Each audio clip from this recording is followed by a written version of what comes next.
ত্রয়োদশ জাতীয় নির্বাচনে নিজেদের ইতিহাসে সেরা ফলাফল করে প্রথমবার জাতীয় সংসদে বিরোধী দলের আসনে জামায়াত ইসলামী। আর আগে কখনো সংসদ সদস্য নির্বাচিত না হওয়া জামায়াত আমিরও প্রথমবারের মতো হলেন বিরোধী দলীয় নেতা। তাই তো ঐতিহাসিক সংসদের প্রথম অধিবেশনে জুলাই অভ্যুত্থানের শহীদদের প্রতি কৃতজ্ঞতা জানিয়ে দিলেন জনগণের অধিকার রক্ষা ও ন্যায্য সরকারের প্রতিষ্ঠার বার্তা। ট্রু 700 ppm আকিশ বসির গ্লাস কেনার আগে দেখে নিলেই জিতবেন। বৃহস্পতিবার ত্রয়োদশ জাতীয় সংসদের প্রথম অধিবেশন শুরুর আগেই সংসদে একে একে প্রবেশ করেন বিরোধী দলের নেতারা। সভাপতি বেলা 11টায় শুরু হয় ত্রয়োদশ জাতীয় সংসদের ঐতিহাসিক অধিবেশন। সভাপতিত্ব করেন বর্ষিয়ান রাজনীতিবিদ বিএনপির স্থায়ী কমিটির সদস্য ডক্টর খন্দকার মোশাররফ হোসেন।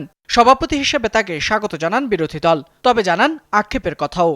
মহান সংসদের সভাপতি করার জন্য যার নাম প্রস্তাব করেছেন উনি অত্যন্ত একজন সজ্জন, উনি অত্যন্ত প্রাচীন রাজনীতিবিদ। জুলাই সনদ অনুযায়ী সংসদের স্পিকার সরকারি দল থেকে আর বিরোধী দল থেকে ডেপুটি স্পিকার দেওয়ার কথা থাকলেও জুলাই সনদ নিয়ে বিএনপির গড়িমসির কারণেই তা গ্রহণ করেনি জামায়াত। তবে নবনির্বাচিত স্পিকার ডেপুটি স্পিকারকে স্বাগত জানায় দলটি। বিরোধী দলের সাথে আলোচনা করলে পূর্বাহ্নেই এটার পরিবেশটি আরও উন্নত হয়, আমি সে আশাবাদ ব্যক্ত করে।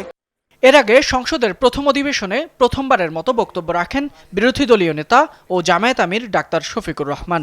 বলেন, সংসদকে শক্তিশালী করার পাশাপাশি জনগণের অধিকার রক্ষা ও ন্যায্য সরকার প্রতিষ্ঠায় ভূমিকা রাখতে চায় তার দল। আজকের এই সংসদে অনেক তরুণ সদস্য এখানে আজকে এসেছেন। আমিও বয়সে একটু বেশি হলেও আমিও তরুণ, আমার জীবনে এটা প্রথম এই সংসদে ঢুকি, সুতরাং আমিও তরুণদের একজন। সেই তরুণরা যারা এখানে প্রাজ্ঞ আছেন, অতীতে যারা এই মহান সংসদের সদস্য বারবার নির্বাচিত হয়েছেন, তাদের কাছ থেকে আমরা ভালো কিছু শিখব।